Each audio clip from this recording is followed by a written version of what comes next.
ఎవరితో భేషజాలకు వెళ్లబోమని ముఖ్యమంత్రి రేవంత్ రెడ్డి పునరుద్ఘాటించారు.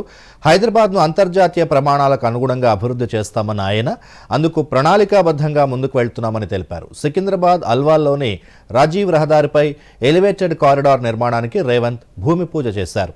ఈ సందర్భంగా సీఎం మాట్లాడుతూ హైదరాబాద్కు అంతర్జాతీయ గుర్తింపు తీసుకొచ్చిందే కాంగ్రెస్ అని పేర్కొన్నారు.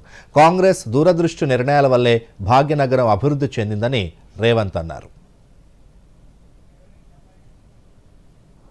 మేము బాధ్యత తీసుకున్న ఎంబడే అధికారులను పిలిచి సమీక్షించి ఈ అంశాలను అన్నిటిని తీసుకొని ప్రధానమంత్రి నరేంద్ర మోడీ గారిని, రక్షణ శాఖ మంత్రి రాజ్నాథ్ సింగ్ గారిని కలిసి ఈ ప్రాజెక్టు యొక్క ప్రాధాన్యత, ప్రజల యొక్క అవసరము, వీటన్నిటిని వారికి సంపూర్ణంగా వివరించడం జరిగింది.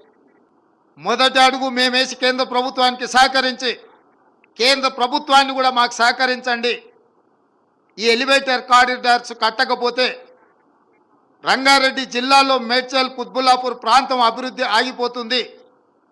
ఈరోజు హైటెక్ సిటీ ప్రాంతంలోనో, అంతర్జాతీయ ఎయిర్పోర్ట్ ప్రాంతంలోనో ఐటీ కంపెనీలు రావడం, అక్కడ భూముల విలువలు పెరగడం, అక్కడ భూముల విలువ 100 కోట్లకు చేరడం మనం కళ్ళతో చూసినాం.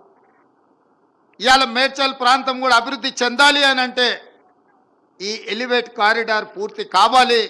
తద్వారా ఆ ప్రాంతంలో కూడా అభివృద్ధి వస్తుంది, ఐటీ కంపెనీలు వస్తున్నాయి, భవిష్యత్తులో ఫార్మా కంపెనీలు కూడా పెట్టుబడులు పెట్టడానికి వస్తాయని ఆలోచనతోటి కేంద్ర ప్రభుత్వాన్ని సంప్రదించి ఈ భూముల సేకరణ కోసం వారికి విజ్ఞప్తి చేస్తే కేంద్ర ప్రభుత్వం కూడా తెలంగాణ రాష్ట్ర ప్రభుత్వానికి సహకరించడానికి ముందుకొచ్చి ఈ భూములను మనకు అప్పజెప్పడం జరిగింది.